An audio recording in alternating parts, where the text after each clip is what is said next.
Hola a todos, bueno, acá estamos en un nuevo domingo de Instagram Live. Me conecté un minutito antes para empezar a darle tiempo a la gente a que se vaya conectando, que siempre toma algunos minutos. Una vez más quería empezar por agradecerle a todos este tiempo que se toman para compartir conmigo, para conversar sobre la voz y sobre el canto.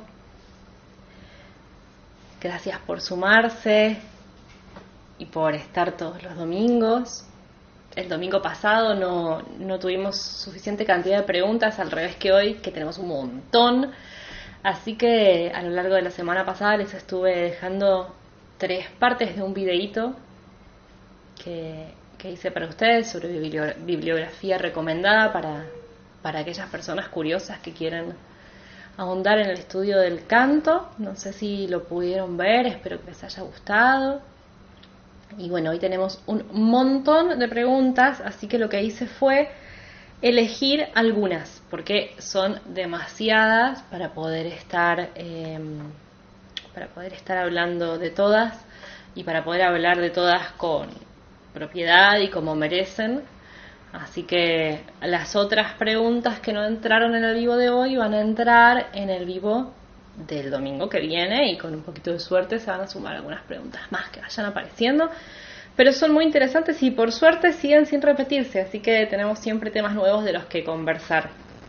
Bien, en principio voy a ir arrancando por una pregunta que me hicieron la semana pasada, que como no llegamos a juntar tantas, entonces bueno, no pudimos hacer el vivo y hubiese estado hablando sobre este tema la semana pasada, que es ¿qué sucede con la respiración y la voz en estos días? Perdonen que miro para abajo, estoy leyendo. En estos días de tanta humedad. Lo que ocurre en estos días de tanta humedad en realidad no afecta tanto a la voz como puede llegar a afectar a la respiración en determinados casos en particular. Por ejemplo, en los casos de afecciones respiratorias crónicas, por ejemplo, la gente asmática puede tener dificultades en los días de humedad porque lo que ocurre es que cuando hay mucha humedad proliferan los hongos del ambiente y estos pueden generar una mayor susceptibilidad para que aparezcan los síntomas de estas enfermedades respiratorias. Y la otra cosa que suele pasar es que cuando hay mucha humedad, las personas alérgicas son más propensas a hacer síntomas alérgicos.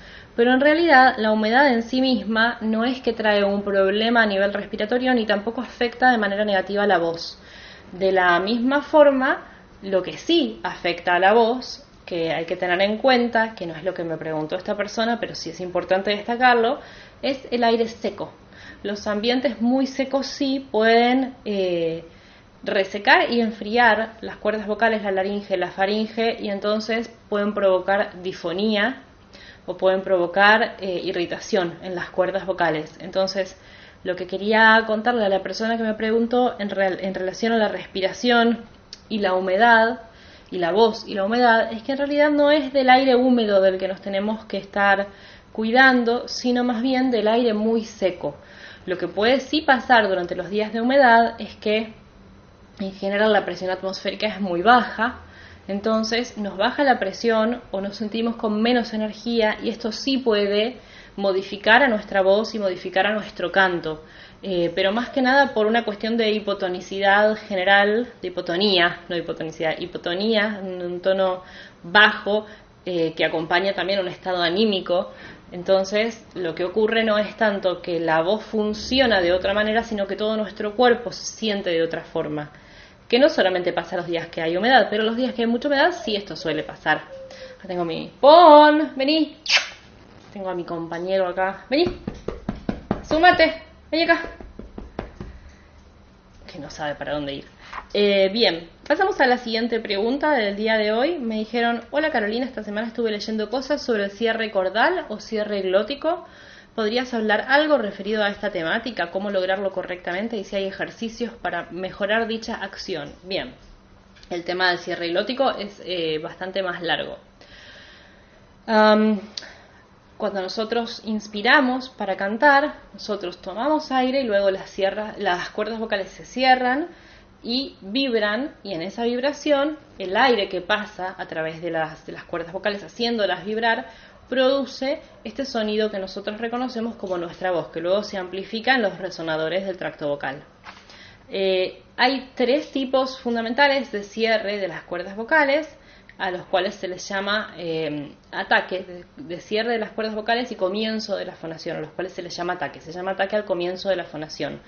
Aunque yo prefiero llamarle comienzo de la fonación porque me parece que ataque es una palabra muy fuerte. Entonces tenemos el comienzo de fonación blando, que es producido por un cierre de las cuerdas vocales que coincide con el momento de cantar. Un comienzo de la fonación soplado se llama cuando uno primero, las cuerdas vocales se cierran y uno primero emite libera aire, emite un sonido parecido al de una H, como si fuera ja, y después aparece el sonido de la vocal propiamente dicha. Y después tenemos el comienzo de la fonación duro o golpe de glotis. Este ocurre cuando las cuerdas vocales primero se cierran, nosotros retenemos el aire y después empezamos a cantar. Cuando nosotros empezamos a cantar, luego de haber retenido el aire, por lo general hay que hacer una enorme presión de aire, hay que ejercer una enorme presión de aire sobre las cuerdas vocales para que puedan empezar a vibrar, porque cuando las cuerdas vocales se cierran y nosotros retenemos el aire, ese cierre se vuelve mucho más tónico.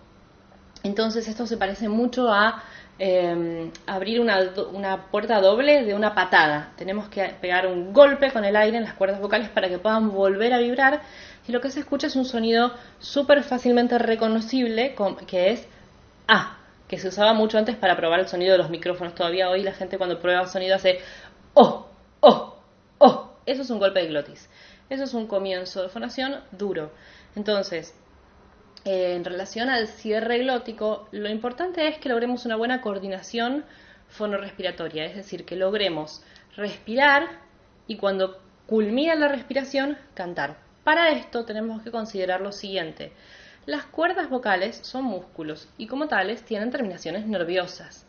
Entonces, cuando nosotros comenzamos a inspirar, los músculos de las cuerdas vocales ya están inervados para cerrarse, es decir, que ya tienen la información de que cuando la respiración se termine y llegue a su máximo, van a tener que cerrarse para cantar. Lo que nosotros necesitamos para lograr un comienzo blando de fonación, un comienzo adecuado, un cierre eficiente de las cuerdas vocales, es esperar al momento en el que termina la inspiración. Esto significa que si nosotros tomamos poco aire y decidimos que vamos a cantar en un determinado momento, y no es el cuerpo el que decide que es momento de comenzar a cantar porque ya terminó la inspiración, lo que va a ocurrir es que el comienzo probablemente sea más forzado. Entonces haya que hacer más fuerza para empezar a cantar y la presión de aire sea también mayor, porque cuanto más fuerza hay en las cuerdas vocales para que se cierren, mayor presión de aire hay que ejercer para que puedan vibrar. Y ante la mayor presión de aire se genera un cierre todavía más tónico de las cuerdas vocales y esto deriva en una sobrepresión y un esfuerzo excesivo para cantar. Y sobre todo para comenzar a cantar. Entonces, los comienzos más esforzados de la fonación son o bien el golpe de glotis o bien el comienzo soplado, en donde hacemos ja, primero soltamos aire y luego aparece la vocal que queremos cantar.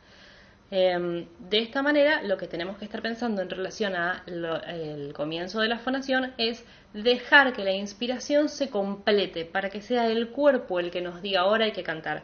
Y por otra parte, también es muy importante que cuando nosotros hacemos una inspiración abundante, plena y completa, y nuestra capacidad pulmonar se completa, o se completa todo lo que podemos en un determinado momento de nuestro proceso de aprendizaje, cuando sentimos que tomamos todo el aire que podíamos tomar y es momento de cantar, no seguir forzando la respiración para tomar aún más aire, porque en ese caso los músculos del cuerpo se van a empezar a rigidizar para seguir tomando aire, sino en ese momento en el que sentimos que nos llenamos de aire, empezar a cantar.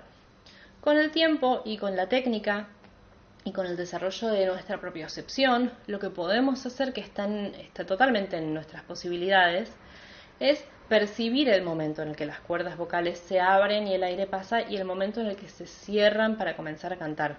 Entonces, a medida que nos vamos volviendo más sensibles a estas a estas percepciones, o más, sí, más perceptivos a estas sensaciones, sería más correcto decir, podemos aprovechar ese momento en el que las cuerdas vocales se quieren cerrar para comenzar a cantar. Y de esta manera el comienzo de la fonación va a ser orgánico y va a ser no forzado. Bueno, espero que esto esté respondiendo un poco a tu pregunta. Con respecto a si hay ejercicios para trabajarlos, yo creo que lo que más hay que trabajar es la percepción, la conciencia corporal y la percepción de cuánto aire estamos tomando, cuándo estamos deteniendo nuestra inspiración para comenzar a fonar, si estamos efectivamente terminando de respirar cuando sentimos que ya queremos cantar, si tomamos mucho aire o si tomamos poco aire porque, por ejemplo, sentimos que tenemos que cantar una frase muy cortita, entonces no necesitamos tanto aire y uno respira para muchas más cosas que para que nos alcance el aire. Como estamos viendo ahora, por ejemplo, respiramos para que se active este reflejo de cierre de las cuerdas vocales. Entonces, si nosotros tomamos una cantidad muy pequeña de aire, ese no alcanza a completarse la respiración y no alcanza a producirse ese cierre reflejo, y el cierre de las cuerdas es forzado. Entonces, tenemos que estar muy atentos a cuánto aire estamos tomando para ver qué capacidad, qué tanto estamos habilitando esta posibilidad de una fonación sin esfuerzo, de un comienzo de la fonación sin esfuerzo. Después, bueno, los ejercicios van a ser ejercicios de conciencia corporal y ejercicios de coordinación fonorrespiratoria. Así que hay un montón que se pueden hacer, va a depender de cada docente y de cada alumno y del momento en el que cada alumno esté y de sus posibilidades y de su forma de aprender, pero son muchas las maneras en las que se puede vehiculizar este aprendizaje y esta coordinación fonorrespiratoria. Muy bien, voy a pasar a la siguiente pregunta que me hicieron. En realidad me hicieron más preguntas, pero como comentaba al comienzo del live, voy a elegir algunas porque me hicieron muchas, por suerte, así que las otras nos van a quedar para el próximo domingo. Bien, y ahora voy a dedicarme a responder esta pregunta, que es: ¿por qué hay notas agudas que, según la canción, son más o menos o a veces inabordables? Bien, las notas inabordables. En particular, las notas agudas inabordables. A ver, en realidad lo que nosotros tenemos que entender es que cada persona tiene un registro vocal diferente. Es decir, que no todas las personas llegan a las mismas notas. Por ejemplo, si pensáramos en términos de un piano, no todas las personas llegan a las notas más graves de un piano, no todas las personas llegan a las notas más agudas de un piano, y en general hay una zona media en el registro de las mujeres y en el registro de los hombres a los que casi todos los hombres llegan y casi todas las mujeres llegan. Sabemos que tenemos de registro grave a agudo. En el caso de los hombres tenemos los hombres con las voces más graves, son llamados bajos, luego siguen hacia los agudos los barítonos, luego están los tenores y luego están los contratenores. Y en el caso de las mujeres tenemos a las contraltos, las mezzosopranos, las sopranos y las sopranos ligeras o de coloratura. Lógicamente, un contratenor, como podría por ejemplo ser Michael Jackson, no podría cantar una canción a la misma altura a la que la cantaría, por ejemplo, Kevin Johansen o Barry White. Y de la misma manera, Ana Carolina, que es una cantante brasilera divina, súper contralto, no podría cantar una canción a la misma altura a la que la cantaría Lily Pons, que era una soprano coloratura que vivió en la primera mitad del siglo XX. Maravillosa, si pueden, escúchenla. Entonces, a cada cantante le corresponde una zona de registro en la que puede cantar cómoda, una altura, determinada altura de notas en las cuales puede cantar con comodidad. Entonces, en principio todos tenemos notas que son inabordables hacia los agudos y hacia los graves en determinadas canciones. O sea que siempre hay canciones que un cantante canta a una altura a la que nosotros no tenemos necesariamente por qué llegar, porque quizás ese cantante no tiene nuestro mismo registro de voz. Quizás ese cantante canta más agudo de lo que nosotros podemos cantar, quizás ese cantante canta más grave. En ese caso lo que tenemos que hacer es modificar la tonalidad de la canción para ver si podemos adecuarla más al registro de nuestra voz. También puede pasar, y esto también es muy importante, que una canción esté compuesta en un registro muy extenso. Hay canciones que llegan desde notas muy graves hasta notas muy agudas. Por ejemplo, canciones que fueron compuestas por o para cantantes con un registro extraordinariamente extenso. Un ejemplo de cantante con un registro extraordinariamente amplio sería Mariah Carey o Mariah Carey. Ella tiene un registro vocal de como unas 5 octavas, lo cual es prácticamente algo que casi nadie puede cantar. Y canta muy grave y canta muy pero muy agudo. Entonces, porque además Mariah Carey canta con voz silbido, que es un tema que vamos a abordar en el live del domingo que viene. Vamos a hablar un poco de la voz silbido. De paso se los voy adelantando, así ya saben de qué se va a tratar un poquito. Entonces, hay canciones que canta Mariah Carey, como por ejemplo Emotions, que llegan desde graves muy graves hasta agudos que son realmente, prácticamente incantables para cualquier persona. Entonces, estas canciones fueron compuestas con un rango de amplitud de notas muy grande. Y fueron compuestas para cantantes que tienen ese rango y esa amplitud vocal. Entonces, una de las cosas que nosotros tenemos que ir haciendo es observando qué canciones se pueden adaptar a nuestro rango de amplitud vocal o qué canciones están compuestas en un rango de amplitud de notas que nosotros podemos abordar. Hay canciones que tienen partes que no necesariamente tenemos que cantar y que si las omitimos, como por ejemplo esos agudos inmensos de Mariah Carey, podemos abordar, o sea que hay canciones que podemos simplificar y luego cantar, y después hay canciones que ya son más sencillas. En general, los cantantes no tienen 5 octavas de extensión, con lo cual una canción de música popular actual difícilmente hoy abarque más de 2 octavas. 2 octavas de registro es igualmente un montón, pero hay muchos cantantes que pueden cantar 2 octavas con comodidad. Entonces, lo que tenemos que ver en realidad no es si las notas son inalcanzables o no son inalcanzables, sino si la canción está en una tonalidad en la que nosotros podemos cantarlo de acuerdo a nuestra voz y a nuestro registro de voz, si la canción es muy, muy, muy amplia en su registro y es posible de simplificar, o si la canción de verdad es demasiado amplia y tenemos que abordar un repertorio un poco menos amplio. Pero esta es la razón por la cual, según la canción, a veces hay notas inabordables o no. Puede depender de la tonalidad o de la extensión de registro.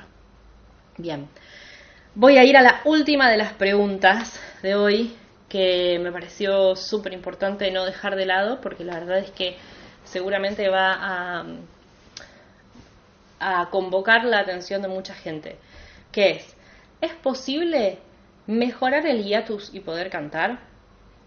Bien, y acá me voy a tomar un momento para explicar qué es el hiatus. Se le llama hiatus al escape de aire producido por un cierre deficiente de las cuerdas vocales. Es decir, las cuerdas vocales, que son 2, no todo el mundo tiene por qué saber que las cuerdas vocales son 2, así que de paso lo explico. Son 2 que se abren y se cierran y están unidas por un vértice. Hagamos de cuenta que están así. Se cierran y se abren, se cierran y se abren.